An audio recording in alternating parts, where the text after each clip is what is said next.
Taiwan hikes the price of electricity on big users. Households and small businesses are spared. The Moderna COVID vaccine gets emergency use approval for children as young as 6 months. How giving names to the country's endangered turtles could help save them from extinction. And we hit the streets of Taipei to pay tribute to the city's disappearing footbridges.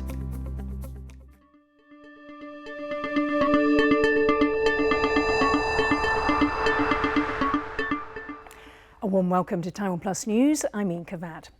Taiwan's business leaders are calling on state-owned power company Taipower to provide a better service in the face of a 15% price hike.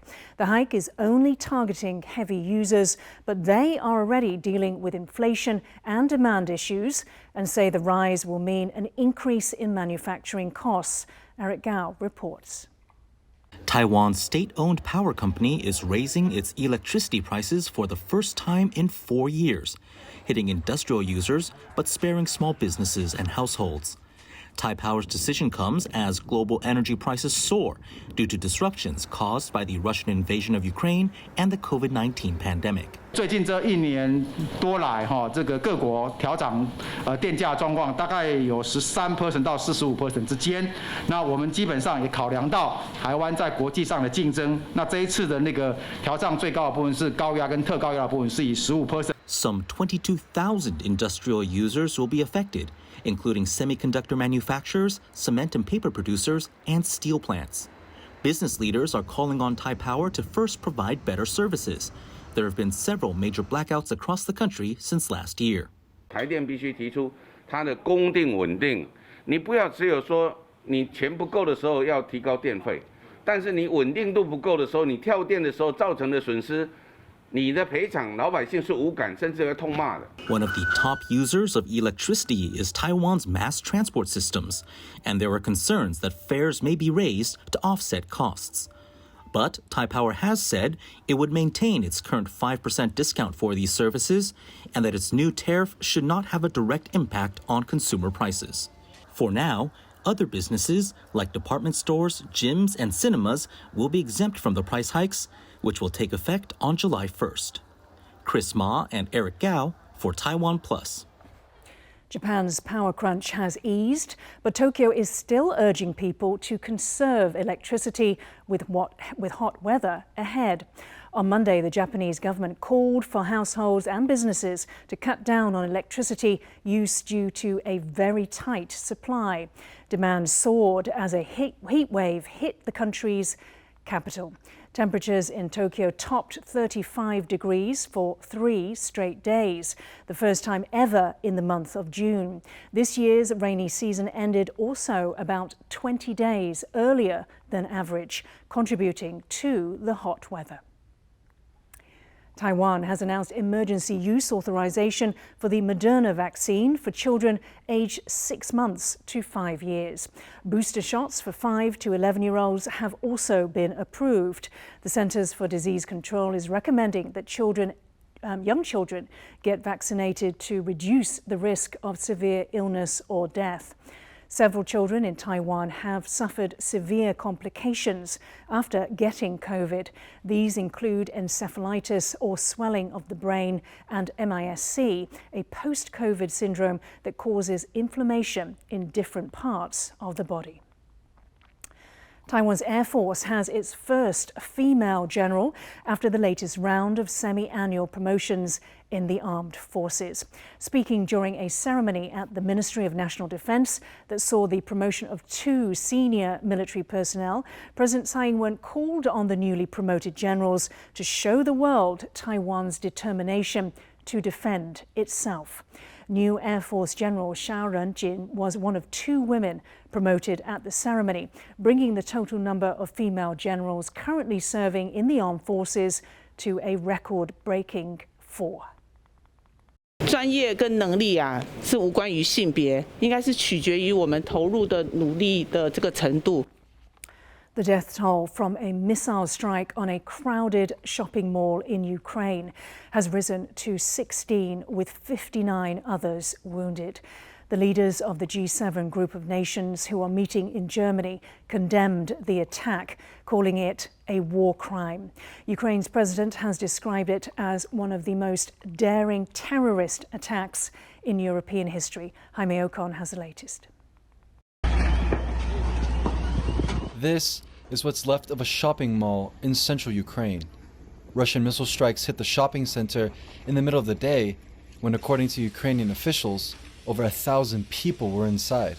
At least 15 were killed and dozens more injured. Ukraine's President Volodymyr Zelensky voices frustration about the attack, which happened far from the front lines. Сьогоднішній російський удар по торговельному центру в Кременчуці – це один з найбільш зухвалих терористичних актів в історії Європи.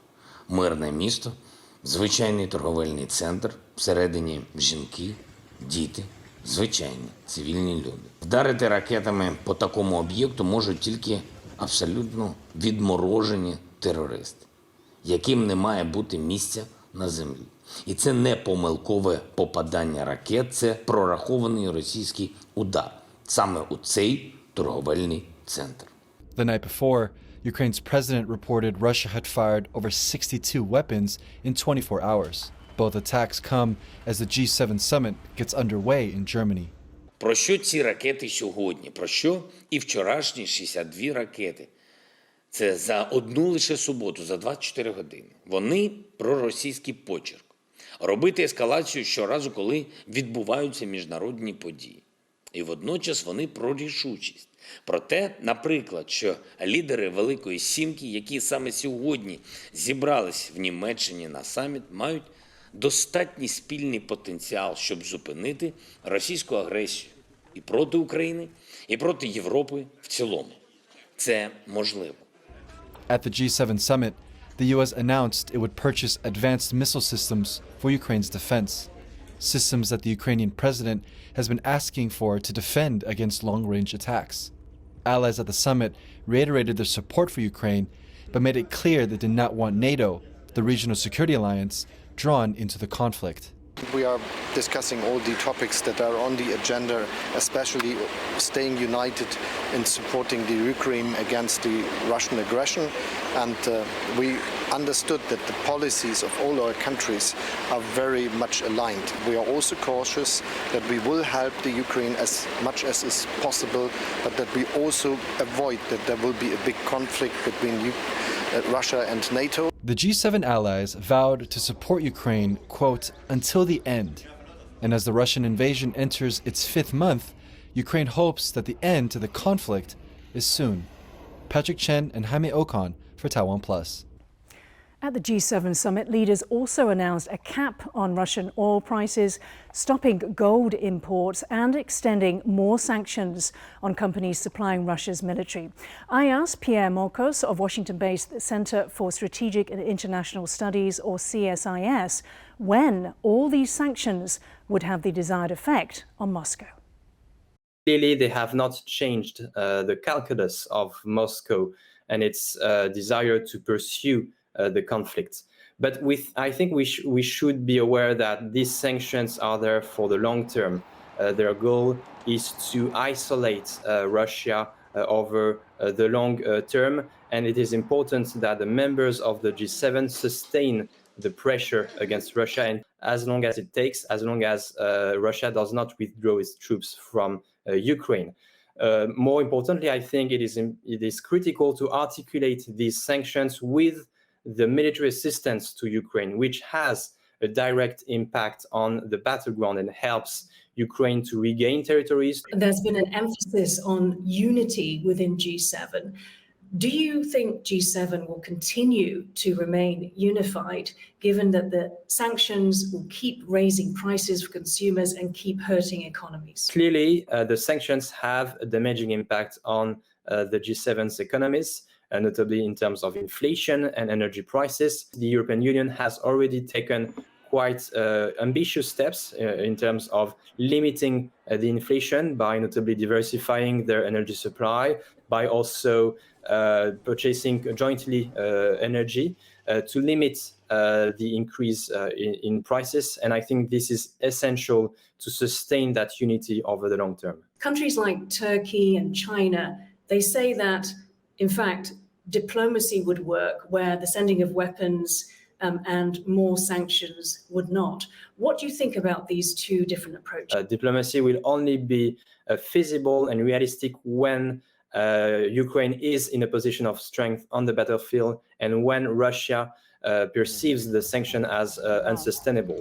And clearly, we need to maintain that pressure, to maintain that assistance to Ukraine before being in good position, in good conditions for potential negotiations. And at the end of the day, it is up to Kiev to decide the contours and the timing of a negotiation with Moscow.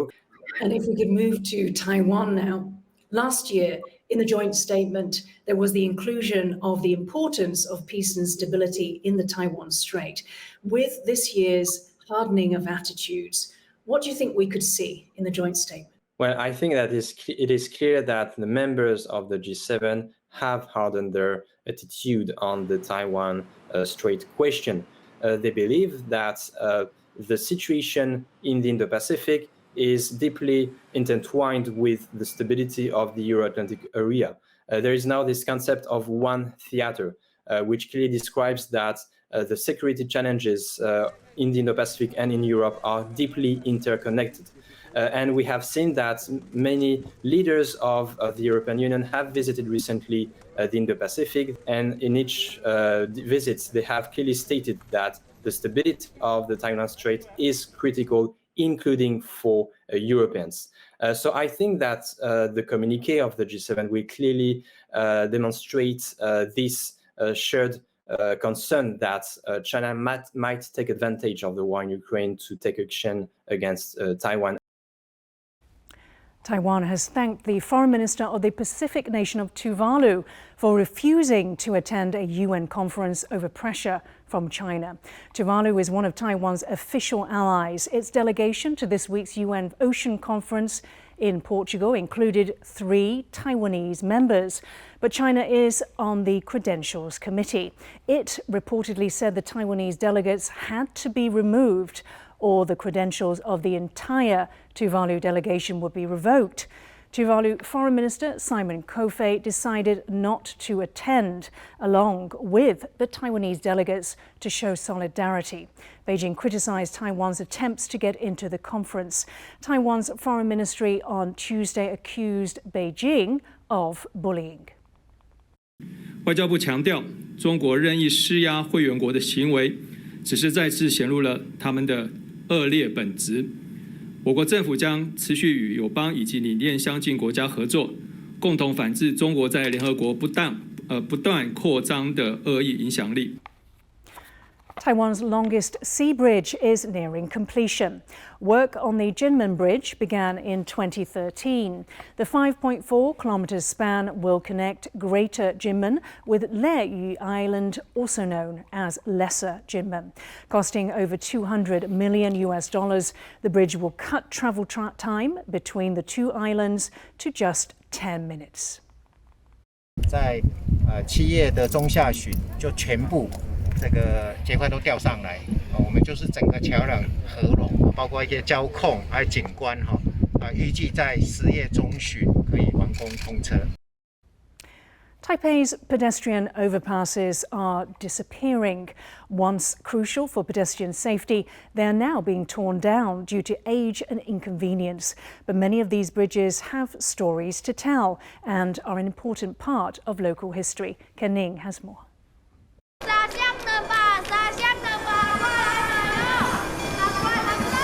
It's the 1970s, and a young boy is selling slippers on a pedestrian overpass in Taipei City, a common sight back in the day. But the boy is not the main character in this scene, the bridge is. And in fact, pedestrian walkways like this one have featured prominently in some of Taiwan's best-known films like Millennium Mambo and Your Name Engraved Herein. And there's even a Taipei footbridge that's so iconic It featured in the very name of the Netflix series, The Magician on the Skywalk. Footbridges like these have been keeping pedestrians in Taiwan safe for more than half a century. One of the oldest such bridges that's still in place is the Dadaocheng Cultural Footbridge, which was completed in December of 1968 to help school children safely cross the road. Local historian Zhang Zheshen says that over the years, these overpasses have become more than just walkways. 当时这个天桥就像我们现在所在这天桥这么宽，那这个天桥就是会有很多的摊贩，他们其实是也没有得到营业许可啦，警察来了还是要整个皮箱扛着就走。And some of them, like this bridge, have even become great places to take photos of the city's most famous landmark, Taipei 101.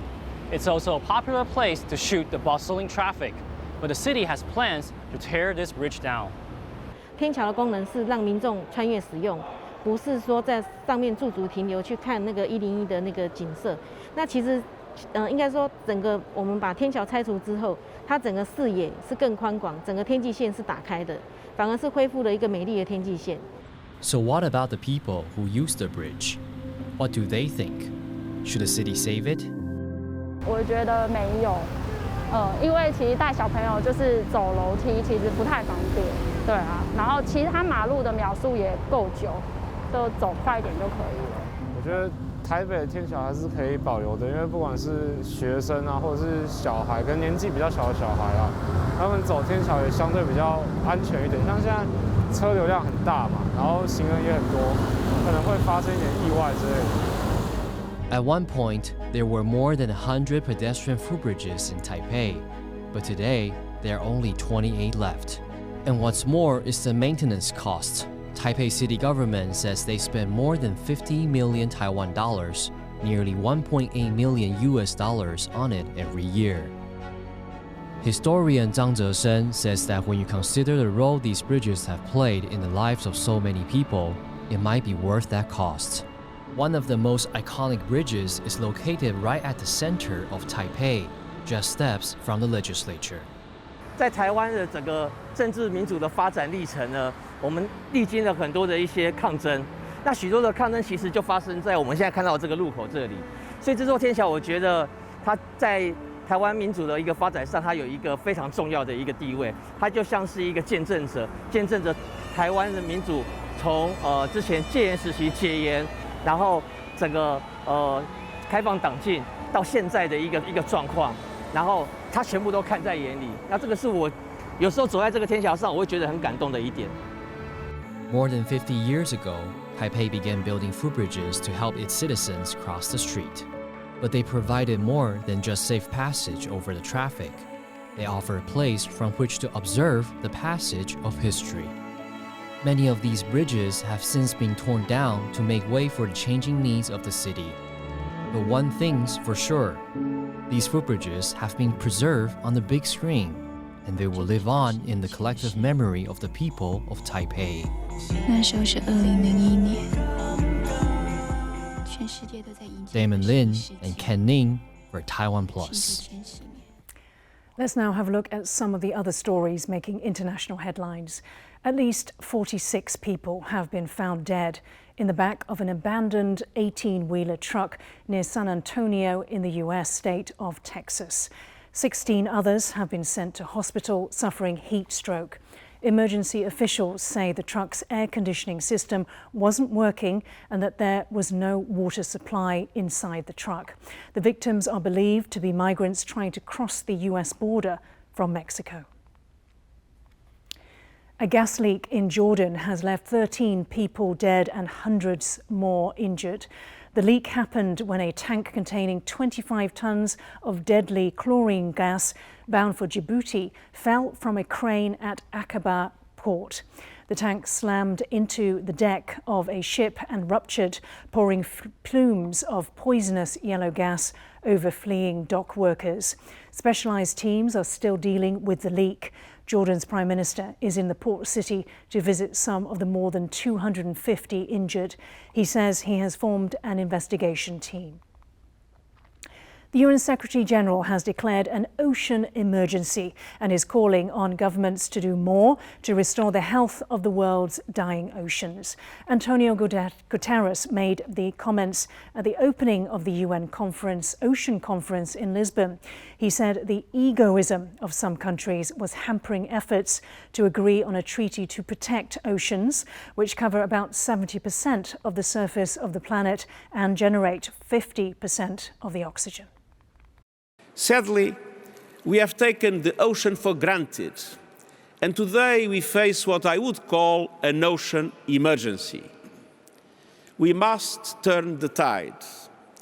Global heating is pushing ocean temperatures to record levels, creating fiercer and more frequent storms.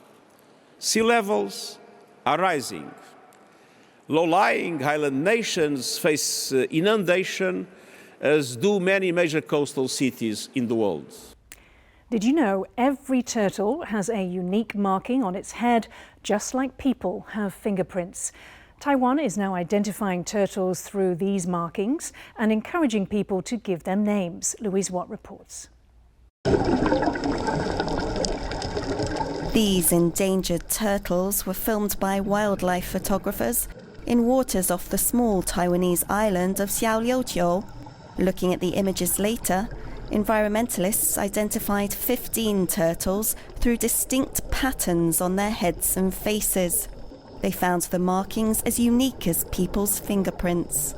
Sea turtles live in open waters and along coasts and face risks including habitat destruction and climate change. To promote their conservation, a Taiwan Marine Science Museum is inviting people to name the turtles. There will also be a similar project in Green Island off Taiwan's east coast, and that was kicked off by members of the local community. 已经有记录到4只海龟，而且分别命名，也会把这些成果画成教案，提供给岛上的国中小学教育使用。 Taiwan hopes that naming turtles will be the first step in encouraging their survival. Karma Xu and Louise Watt for TaiwanPlus. The indigenous people of Taiwan are part of the wider family of Austronesian peoples. Many scholars now believe that Austronesians originated in Taiwan before migrating to Southeast Asia and the Pacific Islands. A new documentary series on TaiwanPlus called Secrets of the Ocean Tribes explores this idea. Wei Zhonglu has more. I feel fantastic. Over 5,000 years ago, the Austronesian people are believed to have traveled in canoes like this one from Taiwan onto Southeast Asia and the Pacific Islands, in one of the most significant mass migration in human history. To explore this theory, Taipei-based Italian director Stefano Santini invited Taiwanese indigenous artist Yoshi Fu and British anthropologist Julian Davison to find a hidden link between indigenous Taiwanese and their fellow Austronesians. Their efforts can be seen in a new documentary series called Secrets of the Ocean Tribes. This is a story that is very linked to how we live together with our planet, but it is also a story that is not so well known. I just wanted to let more people discover because it tells a lot also about Taiwan, what kind of place it is, how welcoming it is about the cultures and how diverse the environment is. Among those featured in the series is Gulas Yotaka, a member of Taiwan's indigenous Amis group and a spokesperson for the country's president. By actually knowing ourselves, it helps us to rebuild the new identity, not just for us or for our friends, brothers and sisters in different countries, but also for this country. We have to recognize and acknowledge that the history, the precious history of our country. This is the most precious part of this story. The filmmakers also traveled to 6 other countries, including the Philippines, Tonga, and New Zealand. discovering that Taiwanese indigenous people have much in common with other Austronesians. That includes a fading connection with their traditions in the face of discrimination and rapid progress. To stem the tide, Taiwan's government is working to help its indigenous people revive their culture. 我们遇到的语言的危机是一样的，发展都这么发展，但是现在遇到危机，好像又刚好是要从台湾开始把我们的语言救回来。